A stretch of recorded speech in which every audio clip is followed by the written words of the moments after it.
Thank you, President Demenso, for your provocative question, which is very legitimate. Actually, I started by saying that the issue I was addressing, which is the approach toward inclusive growth and development, is something that is that requires transdisciplinary approach, and and a strategy to achieve inclusive growth would require the collaboration of different disciplines, because it's a population, economy, poverty, inclusive growth, and so on. These issues comprise a dynamic, complex system that any change in one of the dimensions could be magnified later on. And I think this is what has happened to our economy, our society, that because of some neglect of or some policy failures, policy mistakes in the past, we are stuck where we are now. And on the other hand, if we had done something different, just a little fine-tuning of policies, then we could have been different. And I think the other thing that Michael Tan mentioned about the opposition to the RH law, for example, it's probably a cultural thing. Why is it that we cannot overcome that opposition for several decades, which other countries didn't have a problem overcome? There was also some religious opposition to that policy, to any family planning program or RH law, but they were able to overcome it. So why are we so stuck? In a way, we are liberal in many ways. Our movies, our lifestyle, but on particular aspects, we're very conservative compared with our neighbors, and that's probably a cultural, anthropological, sociological matter that cannot be answered by an economist or as one focused on one discipline. It has to be a conversation among different disciplines. That's all I can say about. Thank you, Dr. Fernie. Do remember Dr. Jimenez also brought up the point about the decline of community, the lack of debate. I think this is something that can be taken up as well. No? Not all the panelists will have to answer, but if you do want, certainly you can contribute. I will ask that the panelists keep their responses about 2 minutes so that we can go for a second or even a third round. Did you want to say something about here? I just wanted to react to Dr. Mangaha's question, and I think she raised a very good point. How exactly do you recognize complexity? How do you recognize contingency? Considering too that complexity is actually more of a theoretical tool than anything else. And it's a good point, either you're very close, you're on the ground, so to speak, when you're doing your field research because you see how complicated things are, or you step backward far enough that you're able to integrate insights from different disciplines. The question has always been one of interpretation, so to speak. It also depends on where you choose to come from in order to appreciate the phenomena as they happen. And one of the interesting things that comes out here is how do you deal with unintended consequences of decisions, which often do emerge as people live out their lives on a daily basis. Oftentimes, people think this is good, that is good, and here are the unintended consequences, and then you have to live with that. And perhaps it's because anthropology is still in the process of grappling with these new ideas that we're still seeing the possibilities, so to speak. But I'm very interested in reading that ethnography too, because it's going to add another facet to our ongoing conversation.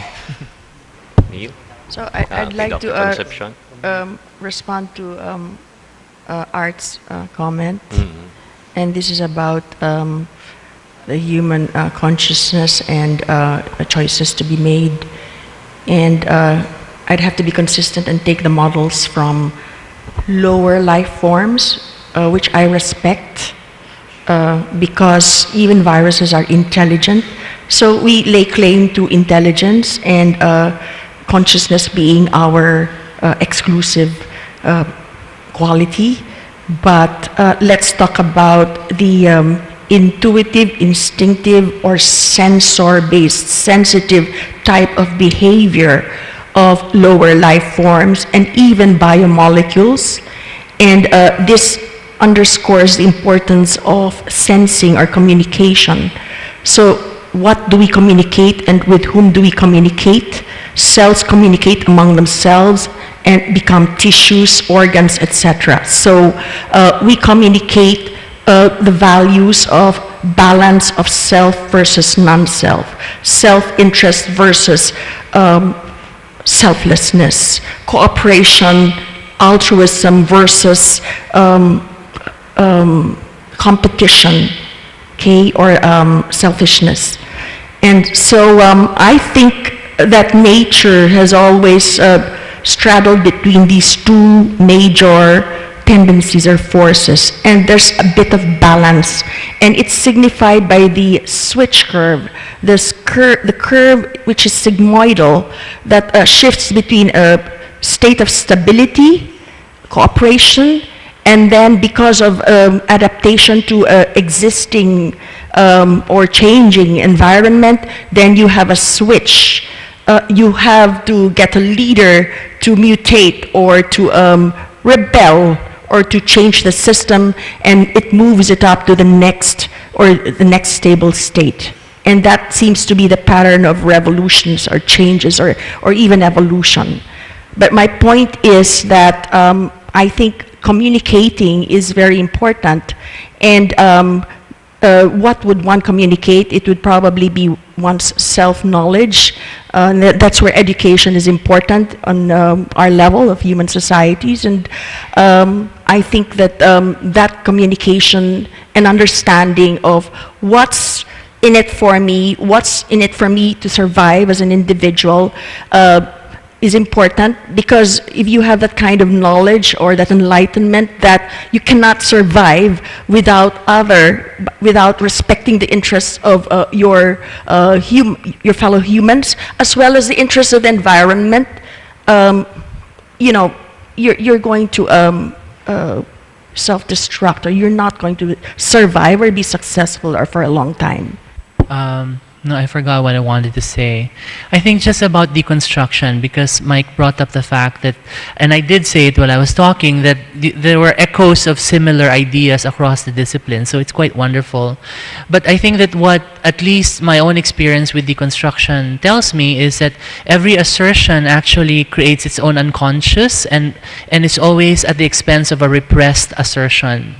So in a manner of speaking, all binaries are contaminated by their opposites. And I think when you start thinking deconstructively, it becomes harder and harder, even if you're using complexity as a framework, to actually begin to sort of have that kind of positive confidence that you are making sense of what you're looking at.